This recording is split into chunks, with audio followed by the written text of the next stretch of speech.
Les damos la bienvenida al estudio para este día miércoles. Estamos comenzando el mes de diciembre, ya el último mes del año, y estamos agradecidos con Dios por cada bendición que hemos recibido hasta este momento. Y a propósito de las bendiciones, el tema para hoy es un tema muy interesante porque se titula Comerás y te saciarás. Y vamos a descubrir qué advertencia nos está haciendo Dios en la lección de hoy. Así que vamos a pedir su dirección mediante una plegaria. Nuestro bondadoso Padre eterno, estamos muy agradecidos contigo porque nos has bendecido muchísimo a lo largo de estos 11 meses anteriores. Y hoy queremos pedirte que por favor nos ayudes a recordar que esas bendiciones, esos regalos deben acercarnos más y más a ti. Lo pedimos en el nombre de Cristo Jesús. Amén. Amén. En el tema de hoy, Pastor Dani Perla, vamos a hablar del peligro que tienen las riquezas y la prosperidad. Y eso es bastante curioso porque nadie está exento de esto. Pero ya vamos a entrar en materia. En la lección apareció una historia que me impactó.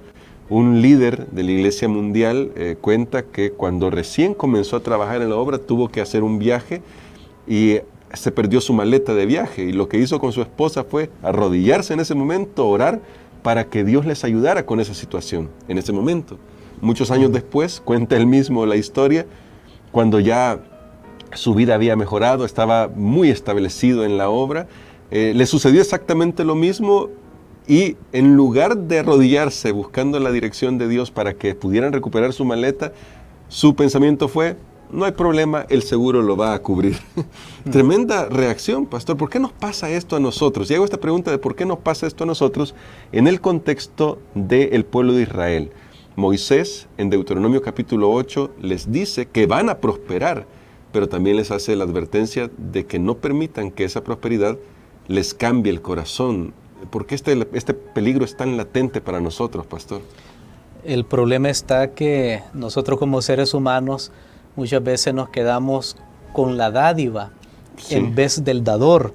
Entonces recibimos el regalo de Dios, pero nos fascinamos con el regalo y olvidamos quién es el que nos da el regalo. Y creo que cuando uno tiene satisfechas las necesidades de su vida, hay un peligro de pensar que, por ejemplo, que es la inteligencia que uno tiene, sí, o la astucia, o porque ha estudiado, o porque se ha esforzado, el esfuerzo, la energía. Entonces, es debido a eso que tiene las cosas. Pero Dios siempre quiso que el pueblo de Israel pusiera en verdadera perspectiva de dónde venía su prosperidad, de dónde venía, y era de seguir las leyes de Dios, de su obediencia. Amén. Por eso es que Dios los prosperaba, porque fuera de esa obediencia no podía haber verdadera prosperidad. Y eso es algo que ya se ha destacado en las lecciones anteriores. Entonces, pastor, en Deuteronomio 8:18, justamente hacia el final de ese texto, se nos dice que Dios te da el poder, se le dijo al pueblo de Israel, para hacer las riquezas. Pero estamos viviendo en una época, pastor, en la que decimos, bueno, es como usted ya mencionaba, ¿no? Mi inteligencia, mi astucia, y generalmente nuestro grito indicativo ante el mundo es: yo me he hecho a mí mismo, me he ganado lo que he hecho, lo que tengo yo lo he ganado con mi propio esfuerzo. ¿Cómo conciliamos el hecho de que sí tenemos que hacer una parte, es decir, tenemos que hacer un esfuerzo? ¿Cómo conciliamos ese hecho con lo que la Biblia enseña de que Dios nos da el poder para hacer las riquezas? Poniendo siempre a Dios en primer lugar. De hecho, recordemos que ese es el mandamiento principal, amar a Dios con todo. Y cuando nosotros ponemos a Dios en primer lugar, entonces las cosas van encontrando su lugar. No es que las cosas no existen, claro. No estamos hablando de que no va a haber pues para comer, que no va a haber vestimenta, que no va a haber casa. No, estamos hablando de que esas cosas van a existir, pero conectados siempre con Dios, en una relación con Él, en comunión con Él. Porque si todas esas cosas llegan y nos desconectamos de Dios, esas cosas pierden al final su verdadero significado, pierden al final su valor y las perdemos porque comenzamos a andar en caminos que Dios nos había dicho que no anduviéramos.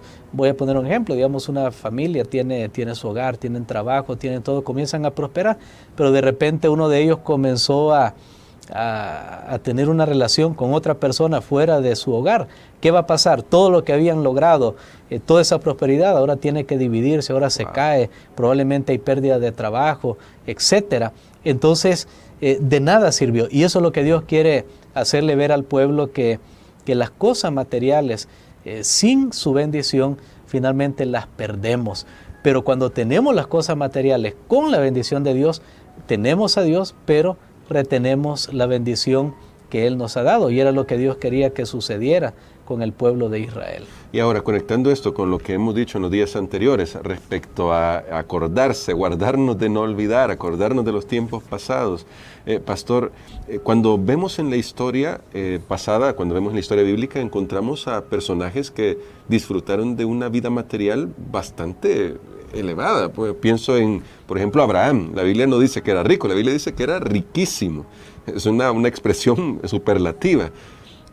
¿Qué nos enseña Abraham sobre cómo guardarnos del engaño de las riquezas? Que debió haber sido la lección que siguiera el pueblo de Israel. Yo sé que eso exactamente no está en la lección, pero creo que nos ayuda porque todos tenemos esta tendencia, tendemos a olvidar cuando todo va bien, pero parece que en algunos casos, como Abraham y otros personajes, no fue así. Realmente pudieron recordar su relación con Dios. Es correcto, porque algo que tenemos que poner tal vez en la perspectiva hoy es que la riqueza en sí no es mala. Claro. No es la riqueza, no es el dinero. Esas cosas son neutras. Un billete de $100 no es ni bueno ni malo, es amoral. No le podemos aplicar es bueno o es malo, no tiene sentimiento. Es lo que yo haga con ello. Entonces, lo que nosotros vemos aquí es que Abraham siempre, aunque Dios lo prosperó, él siempre puso a Dios en primer lugar. ¿Y cómo lo sabemos?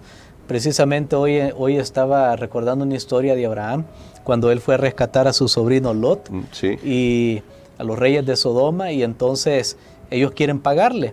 Y Abraham les dice, no, porque es Dios que me dio la fuerza para ganar esta batalla y rescatarlos a ustedes. Pero lo que sí me van a dar es el diezmo. Así es. De todo lo que he recuperado para ustedes, se van a quedar con eso, pero lo que sí me van a dar es el diezmo. Porque yo quiero que ustedes sepan que es Dios que nos da la victoria. Y dice que Abraham dio el diezmo a Melquisedec. Ahora, otra cosa que Abraham le dijo a los reyes de Sodoma es, no les voy a aceptar ninguna regalía para que ustedes no digan que ustedes me enriquecieron a mí. Él quería siempre poner a Dios en primer lugar y que fuera Dios el que le daba la bendición, la prosperidad. Entonces, aquí es un ejemplo de cómo Abraham realmente era una persona que ponía a Dios en primer lugar, y a fin de que el dinero no lo manejara él, que las posesiones, bueno, no había dinero como lo tenemos ahora, pero que las posesiones no lo manejaran a él, él ponía a Dios en primer lugar y era capaz de darle a Dios lo que le correspondía. Otra persona que podemos recordar que fue altamente próspera en asuntos de bienes de este mundo era Job. Así es. Job, creo que dice la Biblia, era el más grande de los orientales. Y cuando decimos era el más grande, podemos poner en nuestro lenguaje moderno que tenía miles de camiones, miles de vehículos, miles de empleados. Era una persona muy próspera. Pero ¿qué hacía Job? Dice, todos los días él hacía sacrificio, ayudaba al pobre.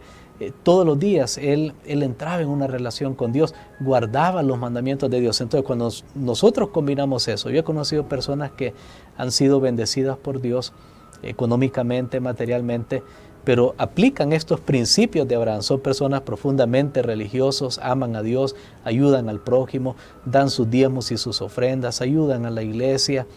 Y cuando ellos hacen esto, entonces las riquezas no toman el primer lugar, sino que siempre están sujetas a lo que la voluntad de Dios pide para con las personas. Y ahora, pastor, esto me llama mucho la atención. Al final, esto que está diciendo usted, ¿por qué nos lleva a una conclusión, a pensar en una conclusión? ¿En qué ponen su mirada las personas como Abraham y Job y, bueno, las personas que usted describió que ponen a Dios en primer lugar. ¿Cómo miden las cosas? Me refiero al final, no importa cuánto dinero tenga una persona, va a ir a la misma tumba que todos vamos a ir antes de que Cristo venga por segunda vez. Esta perspectiva de que no nos llevamos nada debería ayudarnos a estar alertas para saber que nuestros tesoros no pueden estar aquí en la tierra, no pueden estar en las cosas que recibimos.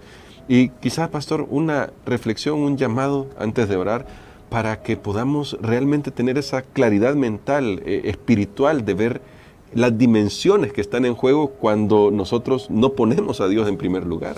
Al igual que Job, cuando él enfermó, a pesar de que tenía muchas riquezas y también perdió a sus hijos, perdió posesiones, él hizo una exclamación: desnudo salí del vientre de mi madre y desnudo me voy a ir de este mundo. O sea, no puedo llevarme lo que tengo. Y por eso la esperanza de Job fue Dios. Amén. Él dijo: yo sé que mi Redentor vive y Él me va a levantar del polvo. Y Él también se va a levantar del polvo. Hizo una declaración por fe de lo que iba a suceder en el futuro con el Mesías. Pero creo que eso es para nosotros también. Al final, no importa cuán próspera una persona sea en esta tierra, tiene que reconocer que después de todo, eso no va a pasar a la eternidad. Todo Claro. eso queda acá. Por eso es que nuestra última esperanza y nuestra confianza absoluta deben ser en Dios, el Creador de los cielos y la tierra. Por eso le animamos, amigo, a no dejarse engañar. Algunos van a vivir toda su vida intentando alcanzar ese nivel de éxito y prosperidad y se van a desgastar, no lo van a lograr, pero no pusieron a Dios en primer lugar. Algunos ya lo lograron, pero quedan en la confianza con eso, pero un día llega la muerte, hasta ahí se terminó todo para ellos. Y igual, si no pusieron su confianza en Dios, perdieron todo. Así que creo que lo mejor es, no importa en qué etapa usted se encuentra, en qué nivel económico, en qué nivel de prosperidad material usted está, no importa, siempre pongamos a Dios en primer lugar. Amén. Y entonces vamos a encontrar el destino que estábamos buscando. Amén. Les invitamos para orar. Padre que estás en los cielos, te agradecemos, Señor, por estas enseñanzas. Reconocemos que de lo recibido de tu mano te podemos dar. Y reconocemos, Señor, que todas las cosas solo son dádivas, son regalos. Todo proviene de ti y que por eso debemos agradecerte, debemos también reconocerte como el dueño de todas las cosas con nuestras ofrendas y debemos también ayudar a nuestro prójimo. Ayúdanos para no caer en la trampa de las riquezas, Señor, intentando alcanzarlas o reteniéndolas si alguien ya las tiene, sino que ayúdanos para poder presentar siempre un corazón agradecido por lo que tú nos das y ayúdanos para que nuestra confianza final sea en las promesas que tú has hecho de vida eterna para nosotros. Amén. Lo pedimos en el nombre de Jesús. Amén. Amén.